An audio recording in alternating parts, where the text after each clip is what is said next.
Okay, everyone, now it's time to read Mr. Noisy. Let's read together. Mr. Noisy. Mr. Noisy was a very, very noisy person indeed.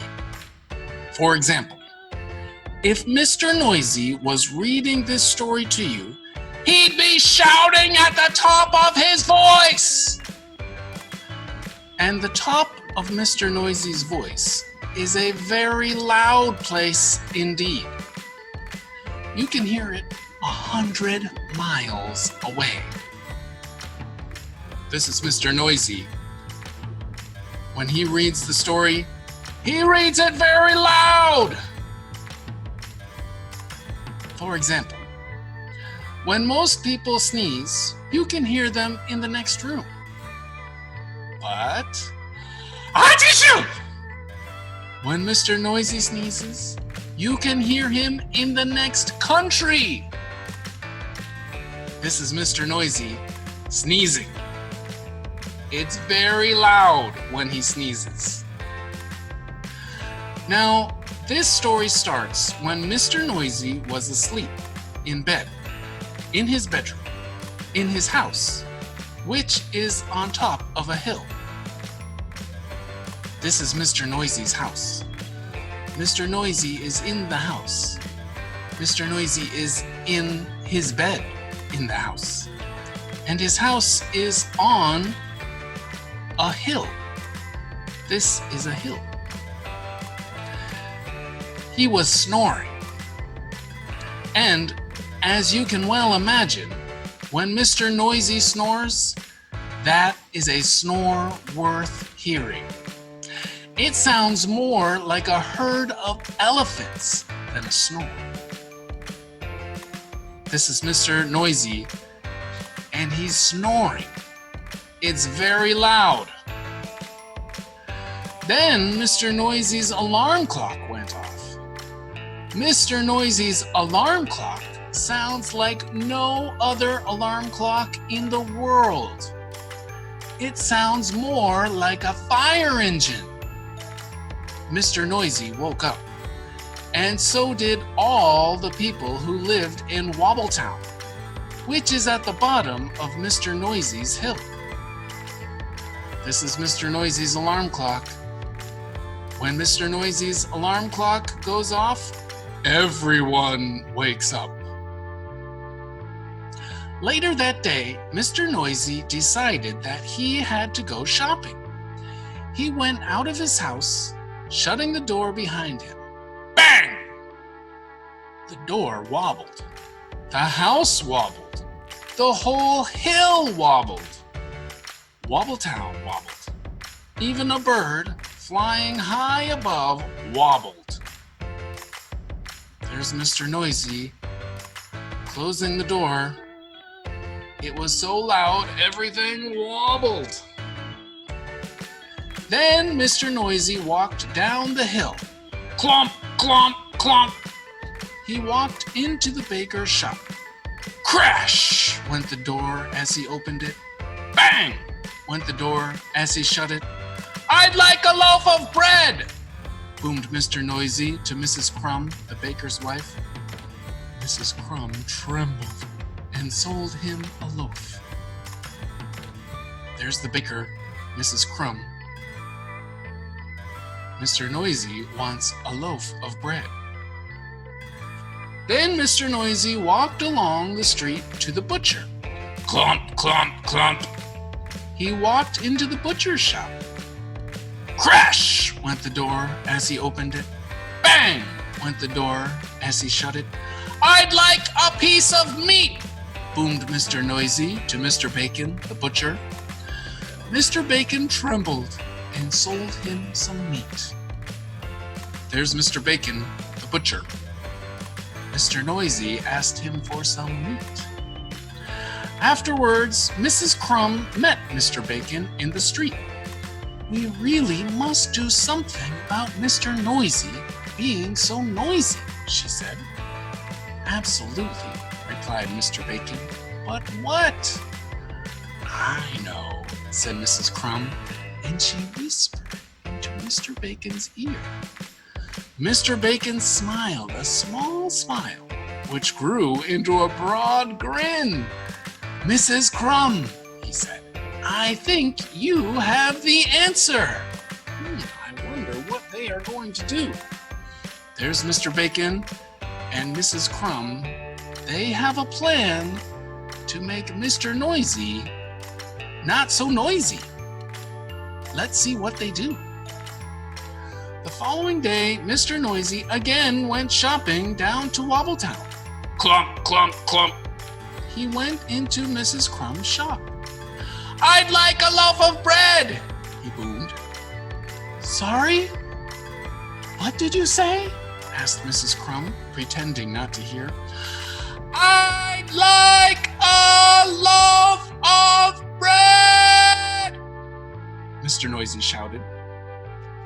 "Sorry?" said Mrs. Crumb, putting her hand to her ear. "Can you speak up, please?"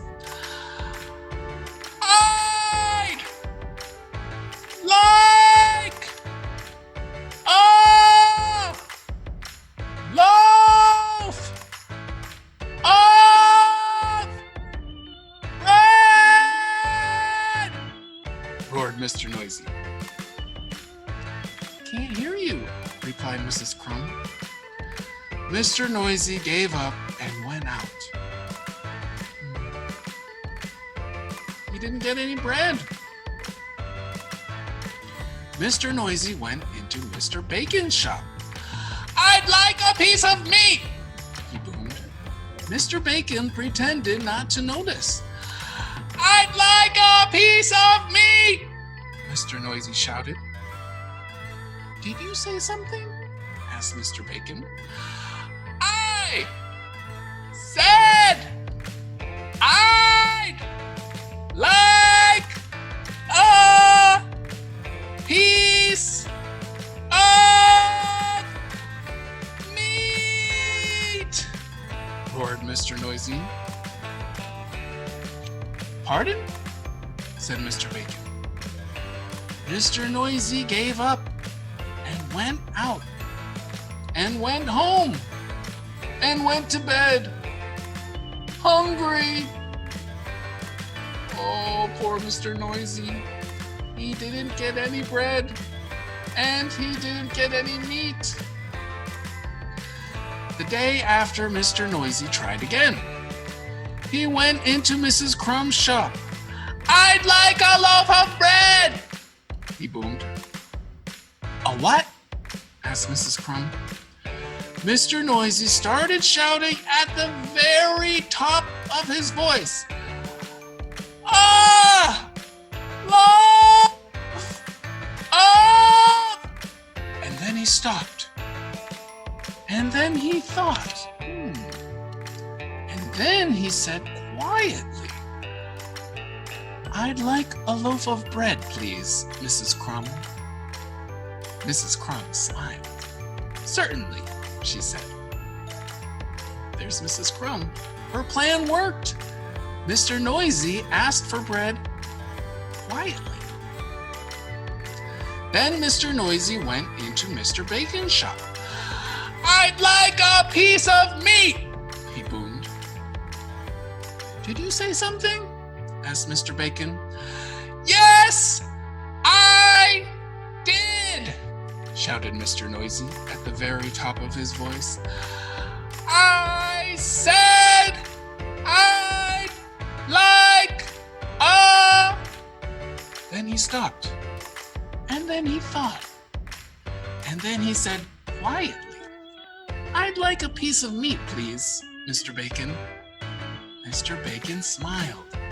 "My pleasure," he said. There's Mr. Bacon.